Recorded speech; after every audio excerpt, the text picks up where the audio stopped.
Before I begin my review of Risen, I would like to provide you with a little bit of context. This video will contain some minor spoilers from the Gothic quadrilogy, but also from Risen.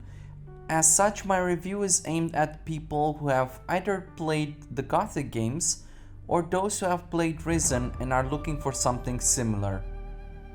All in all, it shouldn't be anything that will ruin your fun in case you want to play or replay these games yourself, but merely to serve as an overview of things and to offer some context on the thoughts that I have about Risen. I will be comparing Risen directly and heavily to the Gothic series because after playing all these games, it would be difficult for me not to. However, I do this with love and appreciation, not to belittle Risen. Without further ado, I believe that Risen is a worthy successor to the Gothic series and a damn fine RPG, and in this review I will explain to you why. Here you are at last. Zardis, while I spent all these weeks on the road, you have been meddling in a war. So why don't you tell me what's going on? Fine. I have been working on a plan for a long time, since we were imprisoned behind the barrier, since the moment that Beliar spoke to me. What a triumph it would have been for him to know that I took his side. Once the highest of all the fire mages, now a servant of the Dark God, I feigned acceptance of his offer. But I used the knowledge which he granted me against him. I have prepared everything for you, but that is a long story. Once I have told you everything, you will understand why it was difficult for me to reach a decision without you. You speak of the decision between Enos and Beliar. As I see it, those are our only options at the moment. But perhaps there is still a third option. Another way. And what are you going to do? I tell you that it is up to us to prevent either Beliar or Enos from winning this war. For what would happen if one of them should win?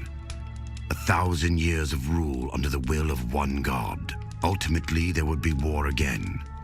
My plan is designed to end this madness forever. That is the third way which I offer you. But the decision is not mine to make. It is yours. I have seen your statue in the temple. It seems we are both pawns of a higher power. Not anymore. I drove the gods and their demons out of this world. Hang on. You banished the gods. Are we talking about Enos, Ardenos, and Beliar? Together with a mage by the name of Zardis. Yes, they're gone. We're free at last. The gods have left the world. Humanity was supposed to be free. Instead, these storms are sweeping us from the face of the land. These creatures are killing our people. But while the holy flame burns strong in this hall, we stand a chance. Why did the gods leave the world? A mage who wanted to free humanity drove them from this world. And we are at the mercy of what that magic released. What matters now is our survival. You keep talking of a worse threat. What is this threat you fear? The dark wave the mage used to free us from the gods has released other powers. Titans. Crossing the seas, they come with the storms. I have seen them. I have witnessed the destruction they bring to humanity. They are everywhere, and we have found no weapon that can stand against them. This world, all the lands you know, were once the domain of the Titans, old beings that shaped this world. They are raw forces of nature that were tamed by the deities you grew up knowing. The gods that enslaved humanity. It was man's duty to drive away those gods, to loose our chains, but in that action, the Titans have also been freed. They seek to take this world from humanity. Human, Titan. One must give. It will not be humanity. Follow me and we shall make certain of this. While it is not outright stated that Risen follows the story of Gothic or that it is its successor, it is quite apparently so. In Gothic 3, the Dark Mage Zardas, together with the nameless protagonist, banish the gods. In Gothic 4, we start to see what the negative consequences are, with undead and demons plaguing the realm. In Risen, the stakes are even higher. The Titans, who are the primordial beings to shape the world, once under the control of the gods, are now set free and threaten the destruction of the world. Risen, developed by Pyranha Bytes, who also made the original Gothic trilogy, is a game that follows very closely to its Gothic 1 and 2 roots in all the elements from narrative, gameplay, ambience and so forth, and also seems to continue the story left behind by Gothic 3 and to some arguable extent by Gothic 4 Arcania. After having done a let's play of Gothic 1 to 4, it became painfully obvious while playing Risen that Pyranha Bytes went back to their original formula, which made the first two Gothic games so good and beloved. From start to finish, Risen gave me a strong sense of nostalgia and déjà vu. It was almost eerie. Every single element of the game made me think back to Gothic, and I fucking loved it. Even the way I played the game ended up being the same. Let me show you. You start off as a nameless protagonist, one who is too weak to take on any challenge and will most likely end up running away for dear life. Check. Alright, maybe I bit off more than I can chew. I go about exploring what look like safe areas and killing only the weakest creatures I could find, staying away from anything that looks even remotely dangerous, and looting every single dog shit on the side of the road. Check. Ooh, I let my guard down for a second and I almost got beaten. I almost got eaten. Not beaten. I do easy quests for two of the factions in the game, the militia and the bandits, in this order. Then I go join the monastery to become a magician. Check. I learn sneaking, lockpicking and pickpocketing and some basic melee fighting before joining the mages. Check. The militia are self-important guards and fighters who have a stickler for rules and a chain of command. Check. The bandits live in wilderness, hunt for food, steal and plunder what they can, mainly respect strength and would like to beat you for a sport. Check. The magicians live in the monastery, which is locked for anybody but the high mages. They make wine and herd sheep and pigs. Check. They have skeletons in their basement. Literally. Check. Round 2, begin. Oh my god, I got him with the counter parry, man. They want you to sweep the floors because you're somebody who needs to be taught humility. Check. I need help sweeping the novices' chambers. Am I the only one helping you? No, I've already got some help. Then I'm in. You have to work your way up to the library where you gain access to some secret jutsus. Check, check. After becoming a magician, you are given an important task to solve, but my magic and fighting were so weak that I still ended up avoiding tough encounters while struggling to kill anything else that I could for experience. Check.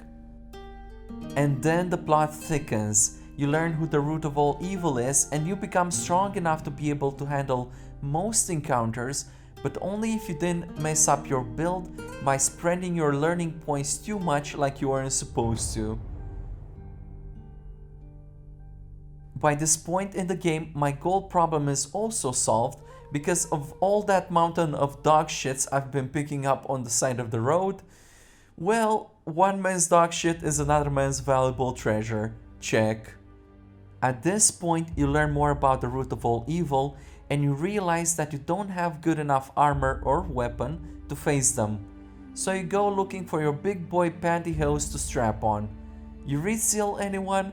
The Claw of Beliar?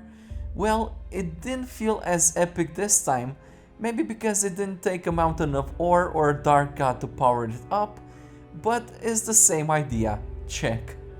Big heroic boss fight at the end, finished with a cinematic. Check. So like I said, the same formula surgically implemented. I'm not saying that anybody else's playthroughs will be the same as mine or the same between the games, but instead that Gothic 1, 2 and Risen are similarly designed games, and after the completely different change of pace from Gothic 3 and 4, I'm glad that it is so. I'd be interested in hearing more from you guys on how different or similar your playthrough experience were, so let me know in the comment section below. And also bros, do you even mage? Now let's go over some of the other aspects of Risen that stood out to me. Once more, the great atmosphere is back. No more annoying combat music, no more silly jokes from NPCs, brain-dead fetch quests, or out-of-place things. Risen wants to give off a more serious and dark vibe, and it succeeds. All the elements of the game blend together seamlessly to help portray the world and to keep you immersed. Not once in my entire playthrough did I lose immersion. And after playing through Gothic 3 and 4, I can't tell you how much enjoyment I get from the properly done, well-designed soundtrack, ambience, and visuals. Wherever you find yourself on the island, it has a different feel, it conveys something different. You can tell if the place is dangerous or not. You can tell what sort of place the harbor town, the bandit camp, or the monastery is, just by being there and taking it in. Caves are dark and creepy. You always need a torch, and if you hear those creepy crawly sounds and see a pair of gleaming eyes in the darkness, you better get out of there on the double. You can tell that the moaning ash beast up on that hill is going to be too tough for you. You can tell that a bunch of old ruins are going to have enemies you cannot defeat easily. I love this. Every now and then I would just stop from whatever I was doing and just take a good look around. Just take in the sights, the surroundings, the atmosphere, get a sense for the place I was in. It felt right. Normally speaking, I don't care much about graphics when playing an RPG because I don't think that's what makes them good. But I would like to note that I enjoy the graphics in Risen. The color tone, the contrast, they are very appropriate. I especially liked how the torches looked inside dungeons and the blue-green crystals that were sometimes on the walls. Definitely a pretty game to look at. The soundtrack and ambient sounds were spot on, especially in dungeons and dangerous places. It was thematically different and appropriate based on your location, but it never tried to take the spotlight or to catch your attention. Instead, it was a good accompanist to the world design and visuals, blending in to create an epic atmosphere. I think it was great attention to detail. Immediately tied in with the atmosphere are greatly written characters and quests. I believed these characters, I cared about them, and I remember most of them. I would sometimes go back and check up on them to see how they were doing. The dialogue was spot on, and I'm glad that everything was voice acted. It helped keep me immersed. The characters managed to convince me that their issues were real and varied, so no place felt the same way. The humor didn't feel out of place either. Risen took itself seriously, and it delivered. Even now, as I'm making this video, I think back fondly to Patty, Master Belcher, the Digger Brothers, Master Ignatius, Leo, and other notable characters like the Don, Commandant Carlos, Inquisitor Mendoza, and Captain Romanov, just to name a few. They all stood out in various ways and made the game feel alive. And speaking of alive, my undead companion Freddy had by far the best personality in the game. Didn't say a word, but always took a sword in the bones for me. I loved that guy. I liked summoning magic in every Gothic from 1 to 3, and I thought it got better every time. This time around was, once more, my favorite. Traveling and adventuring with Freddy made it not only easier from a combat perspective, but also a lot more fun. The world didn't seem as lonely as I had somebody to share my hardships with. Once I could summon Freddy, I made sure to always bring him along. Summoning him was permanent, as long as I would keep him healed where I didn't teleport around, and even if I did, resummoning was quite affordable. To be noted that I had absolutely no issues with pathing or elevation, and Freddy could stick to me like glue the entire time, so that's to be appreciated. I enjoyed the combat in Risen.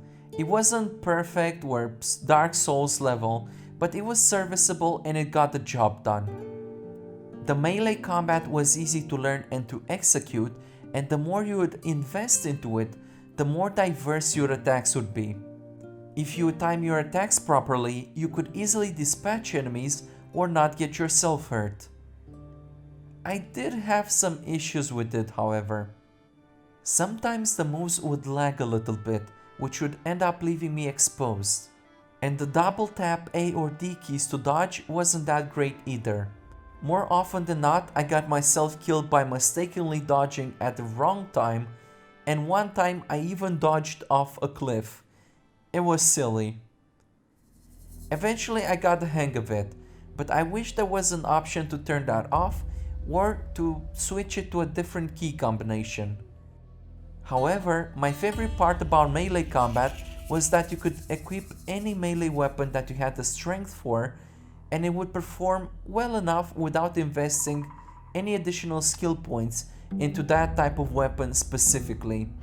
As such, I was able to juggle between staff fighting and sword and shield, and even though it wasn't necessary, it was more efficient because both of them had strengths and weaknesses. Magic combat was good too. Surprisingly, this is the first time in any Gothic game when all the spells were useful and frequently used. I wish there were more combat spells, but that's only a personal preference. Overall, it is a good contrast to how Gothic 3 handled it, where you had over 50 spells, but some of them were rather not useful. Risen kept a short list but effective. All in all, I enjoyed the combat system. Between companions, melee and magic, there was a good mix of all of them and it was seamless. Another gameplay aspect that I absolutely loved was sneaking, lockpicking and pickpocketing. They were by far the best when compared to the Gothic series. Lockpicking was back to the way it worked in Gothic 1 and 2, but this time around with a screen indicator so you can tell what the hell you are doing. The combinations were always half nodes left and half nodes right, so you can apply some logic to it as well. I prefer this to the random chance like you had in Gothic 3 or the quick time event like in Gothic 4. It was simple, logical and effective. Open log scrolls were quite frequent and obtaining the rune itself wasn't difficult. As a result, I didn't even need to max the lockpicking skill to be able to open everything. Pickpocketing was also great, as you got to choose one item from a selection as long as your skill was high enough. No RNG, no safe scumming necessary. Hell yeah, thank you. I wish more games would do this. A big aspect tied to the gameplay that I enjoyed were the classes. I had just enough learning points for my Fire Mage playthrough, but I would love to know how an Archer or Warrior plays as well, or perhaps some mixed combination of those. The best part is that you can and should combine elements from each archetype to help you out, especially on the hard difficulty. This gives you a good amount of replayability while keeping things familiar because you can try a bit of everything, so you know the basics of fighting or archery even when you play as a mage. Just like in the Gothic series, there's a big focus on exploration in Risen.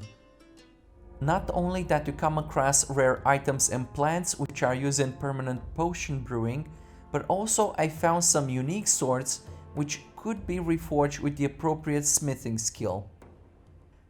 I'm the sort of completionist who has to look under every rock or I can't sleep at night, And because of that, by the end of the game I was able to afford everything I could possibly want, and I didn't have to be stingy when looking for an equipment upgrade. One aspect related to the exploration that I had mixed feelings about was the existence of a quest map with quest markers. That's pretty much the middle ground between Gothic 1 and 2, where you had to go purely on directions and exploration, and Gothic 4, where you had quest markers directly on the map itself. Risen's quest map isn't exactly in your face, so that's okay, but I wish they had focused more on giving directions without the quest markers, because it makes you more familiar with the world, which in turn makes you care more about it. But it wasn't that bad, and I found myself using it very little anyway. Last but not least, the story was good enough to keep me interested and going. It's a straightforward fantasy hero's journey and probably won't surprise you very much. There's no deep or complicated lore or names that you have to spend hours upon hours memorizing. So if you're looking for an entire new universe with its own language and meaning, this isn't it. Risen keeps it simple and sweet. Although the ending didn't feel as powerful as I had hoped, I can excuse it because it's the start of its trilogy, much like Gothic 1 was.